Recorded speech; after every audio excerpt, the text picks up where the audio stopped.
Surviving infidelity. She committed infidelity for 8 years. Well, I've had a few drinks and after getting several messages of wanting a backstory, here's one for you good people of Reddit. Me and my then girlfriend, let's call her Succubus, got our first place after high school, so we decided to throw a housewarming party with a few of our friends.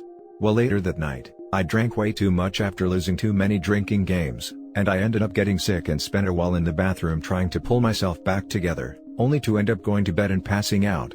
Well, after everyone left, it was just Succubus and my ex-best friend, let's call him Matt. They both ended up going for each other. I think he initiated it. They ended up in my guitar studio room on the other end of the apartment while I was passed out. And it gets worse. After she slept with him, she came into the bedroom and woke me up around 3:30 a.m. to have round 2 with me, not knowing at the time what happened. Waking up that next morning, I had this gut feeling something was off but couldn't place it. I even made breakfast for both of them for Pete's sake.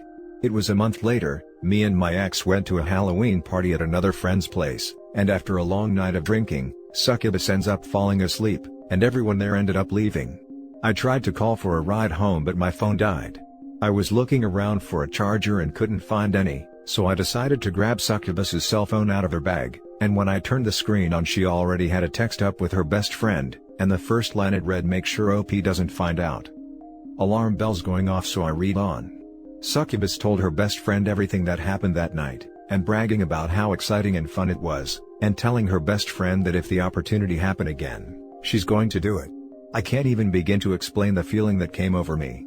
I've never felt a rage and adrenaline rush that hard in my life. All I could see was red in the image of Matt railing Succubus.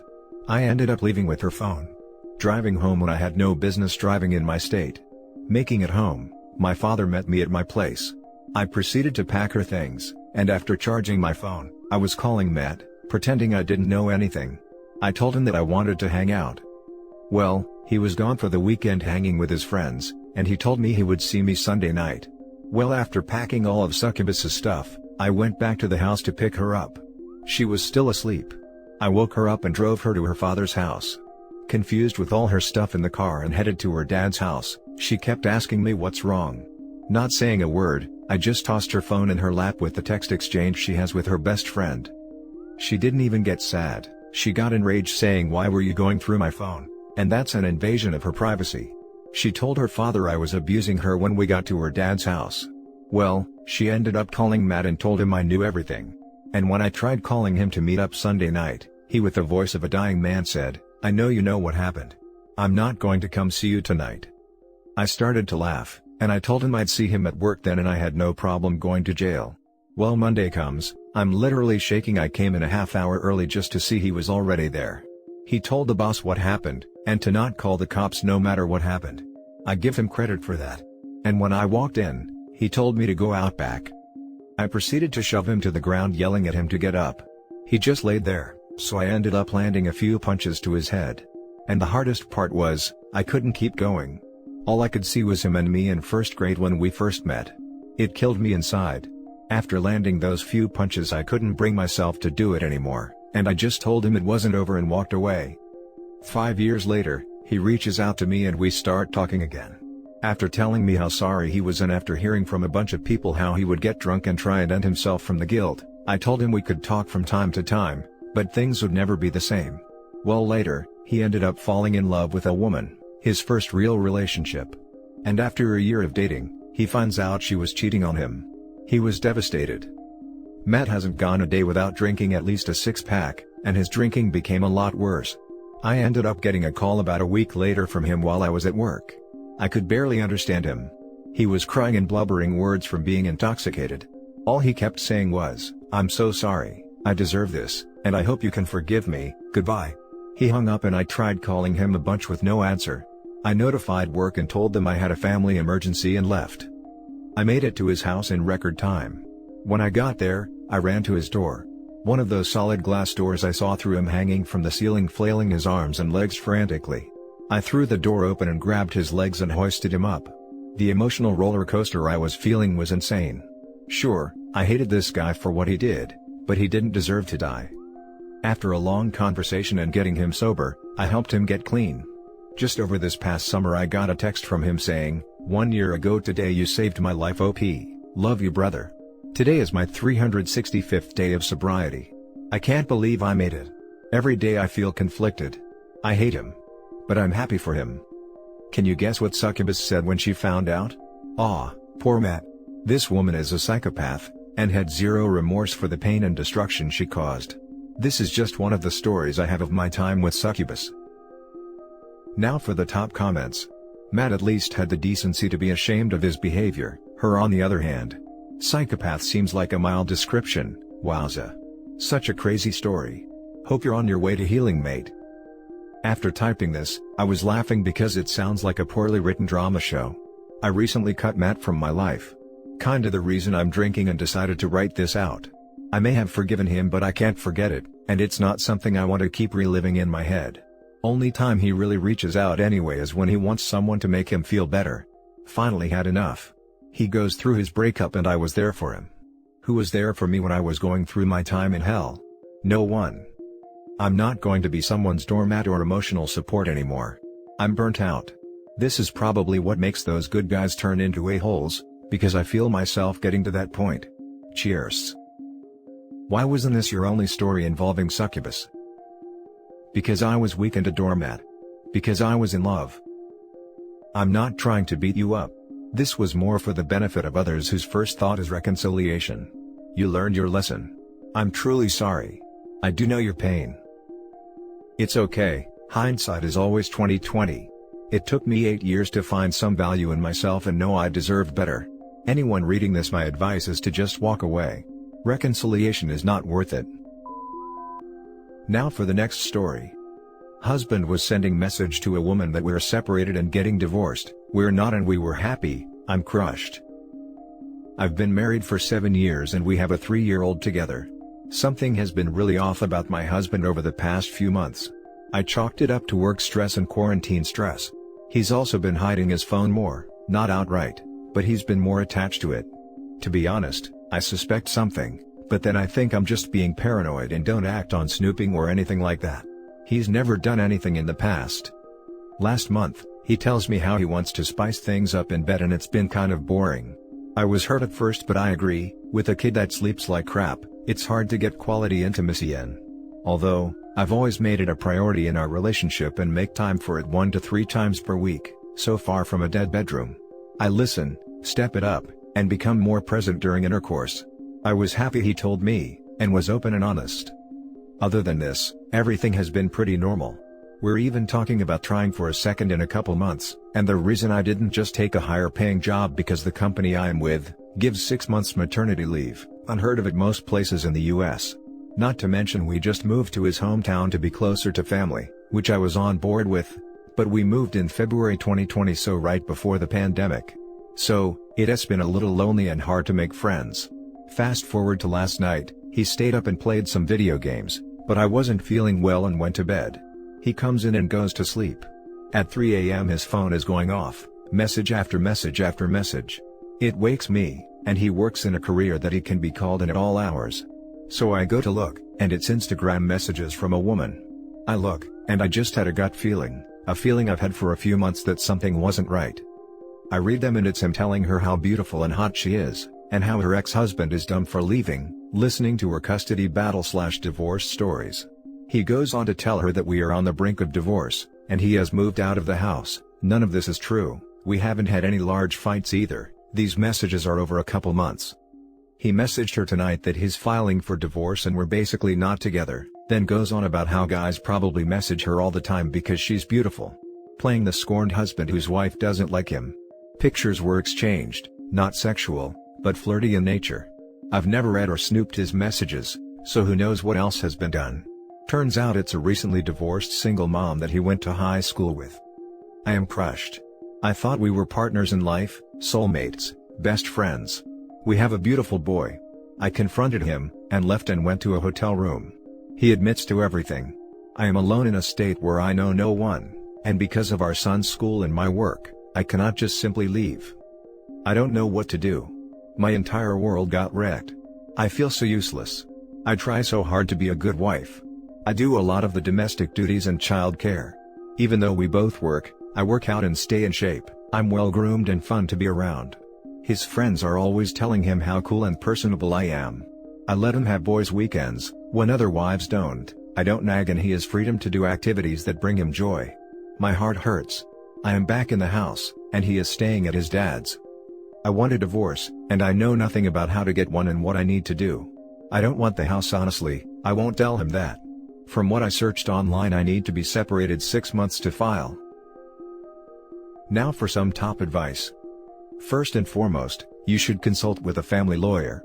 Survivinginfidelity.com and chumplady.com are two websites you might want to check out. Also, contact a therapist for yourself and for your son. Also, talk to your son's school about what is going on. Lastly, expose your wayward husband. Tell family and friends what he's done. He is likely to blame this on you. I hope that things will get better. I've already called a few. I do not want to get back with him.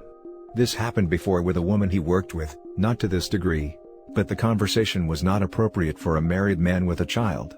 Any savings I have is going to go to a lawyer. I've learned through a similar experience that even if you are an exceptional partner and drop-dead gorgeous, people still cheat for the thrill. And it's so disappointing because we feel we will never be enough. But in the end, people who cheat are just selfish. You're not the issue, girl. He is. Time to find your way out and be gentle with yourself. Thanks. I keep trying to tell myself, I'm crushed. My family is non-existent, terrible childhood, I escaped poverty and abuse and made something of myself. My biggest savior is that I didn't become a stay-at-home mom and worked my butt off. We had a serious discussion on being a stay-at-home mom and I'm glad I choose not to. His family is the only family I've ever known, and his friends, and because we just moved to his hometown, are my only friends here. I haven't talked to any one of them about this. I've reached out to a few close friends I had before him. I'm so sorry this happened to you. It's gut-wrenching and awful. I know you're still reeling and off balance, but as others have suggested, you need to talk to a lawyer today. No matter if you divorce or reconcile, you need to protect yourself. What your husband did is despicable and disturbing. I don't know how a relationship survives that, because either he means what he said and is planning on divorcing you, or he's some sort of thoughtless, self-absorbed sociopath who's lying to a vulnerable recently divorced single mom. No matter which, he has severe character defects and it's hard to picture a future with someone like that. Added to add, you should absolutely let the other woman know he's been lying to her about your situation, so she can also see his true character. I did reach out, and I in no way placed blame, but made her aware that this wasn't a scorned husband asking for advice. He was manipulating her and me. She apologized and said it was nice to talk to someone going through the same thing, and in no way knew that he was lying. In all honesty, her side of the conversation wasn't all that bad. It was my creepy husband that was the most concerning. I did make it a point that any man that is having marriage problem will never reach out to you for the purpose of advice. They want to sleep with you. Now for the last story. It can be done. This is my first time on this sub, so I figured I would give some advice on surviving infidelity. I am currently on my second marriage. Been married 15 years already. Couldn't be happier honestly. First marriage though was a different story. We met when we were both young. Only made it to 7 years. I won't get into too many details, but the gist of it was, we were both young. It's not an excuse for what she did, but it did help me cope with the aftermath. So to keep it short, my ex-wife had an affair while I was deployed. She ended up getting pregnant by the other guy. She had terminated before I came back from downrange. I assume partly because she knew there was no way in hell the kid was mine, but also, I think she knew that dude wasn't still around. He knew she was married and I was deployed, so I guess he just wanted to have some fun. But from the emails I got to read after the fact, he definitely made it seem like he cared and loved her, which he didn't. I had heard whispers in the beginning of our relationship that she had cheated on me, but ignored it because I didn't have proof, and the people who spoke about it I knew were not very reliable sources. The thing is, she had no remorse. I mean none at all. Somehow her screwing around was everyone else's fault but her own. Her family automatically took her side even knowing that she cheated on me. I think what bothered me most was, we had a child together already and she had the nerve to have this dude around my kid. Like most people though, I was still in love and wanted to work things out, but I'll be honest, she was the one that wanted a divorce in the end. As can be imaged, I was miserable and didn't know what to do with myself. I think the moment of change was when I decided to focus on myself and the time I spent with our daughter. The dude was in the military too, And getting him busted for adultery did feel great. The turning point in all of this was one day she had crossed my mind because of some paperwork I needed to sign off on for our daughter, and in that moment, I realized I wasn't filled with rage anymore. Don't get me wrong, I still dislike her as a person, but as long as she is a good mom, I don't give two shots what she does anymore. That realization came 16 or 17 years ago and I figured why not share. It does get better over time, and the one thing I learned from all of it was not my fault. I was the best husband I could, considering how inexperienced I was with relationships. While I don't see it as an excuse, it helped me to just chalk it up to her being that kind of person. She did get remarried eventually, and that only lasted a year or two I believe. I'm happy with how my life is now. In the beginning it was hard with my daughter because her mother did manipulate her behavior, but thankfully, I was able to tough it out and my daughter realized on her own that her mother is full of crap sometimes. I'm happily married and my current wife had 2 children of her own whom I adopted early into our marriage. So now I have a wonderful wife, 3 great children, young adults actually, a good, steady job and no hatred towards the ex. I'm doing just fine, but it all started with learning to not blame myself for things I couldn't control. I hope this helps anyone who reads it and I apologize if it seems like I'm rambling. Still not fully awake yet. Now for the top comments.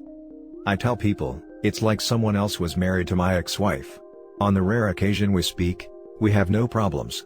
Her husband is a good guy. They both were great with my daughter. I consider myself blessed and hold no grudge at all for her infidelity. Been 20 years. Good to hear. Can't stay mad forever no matter how much I wanted to at the time. I congratulate you brother that you could overcome it. I was 32 years in the Navy and I saw many horrible things. Your experience is one of many. One thing that I have always asked myself, why do men always say that she is a good or excellent mother? Someone who takes his lover home is a good mother, who destroys the safe place of her children is a good mother. For example, for me these people are neither good nor less good mothers. I think for some of us it's a coping mechanism. For me it was easier to focus on some positive aspect of her I could believe in, instead of being angry 24/7.